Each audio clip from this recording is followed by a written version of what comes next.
Pemirsa, Wakil Gubernur Sumatera Selatan Mawardi Yahya menjadi inspektur upacara dalam peringatan Hari Sumpah Pemuda tahun 2022.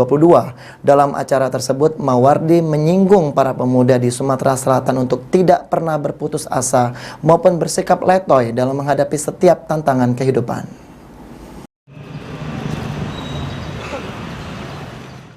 Wakil Gubernur Sumatera Selatan Mawardi Yahya menjadi inspektur upacara dalam peringatan Hari Sumpah Pemuda tahun 2022 yang berlangsung Jumat pagi di halaman kantor Gubernur Sumatera Selatan.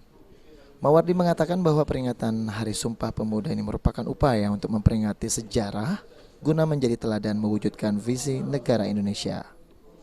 Adapun tema peringatan Sumpah Pemuda tahun ini adalah Bersatu Bangun Bangsa, yang berarti persatuan merupakan kekuatan untuk membangun peradaban yang kuat dan unggul, sehingga para pemuda di Indonesia terkhusus Sumatera Selatan diminta Mawardi untuk tidak pernah berputus asa maupun bersikap letoy dalam menghadapi setiap tantangan kehidupan. Sudah disampaikan melalui sambutan Menteri Olahraga bahwa tekad pemuda kita adalah tidak ada lain, menganjurkan kepada generasi kita ke depan adalah menjaga persatuan. Insya Allah mudah-mudahan kalau kita kukuh, bersatu, punya kreativitas, punya inovasi, insya Allah bangsa akan jadi kuat.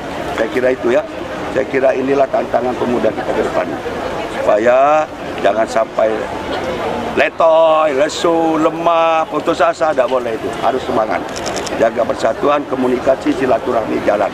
Bagaimana kita menatap, yaitu terutama bangsa kita, terlebih penting lagi yaitu antar silaturahmi kita, antar keluarga bersatu nantinya menjadi satu kekuatan. Itu saya kira itu ya. Di era kemajuan teknologi seperti saat ini, Mawardi juga mewanti-wanti sikap pemuda untuk tidak mudah terpengaruh dalam hal-hal negatif yang dibawa oleh budaya luar yang justru akan merugikan diri sendiri. Tentunya ada kelebihan, ada kekurangan. Mungkin ada hal mungkin yang terpengaruh dengan mungkin ya hal-hal mungkinnya negatif yang akan merugikan diri sendiri terpengaruh.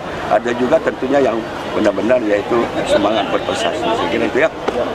Sama, cucilah tangan agar terhindar dari kuman. Sebelum melangkah berpegangan tangan, kita bersatu dalam perbedaan. Indonesia. Okta Alfarizi, PAL TV.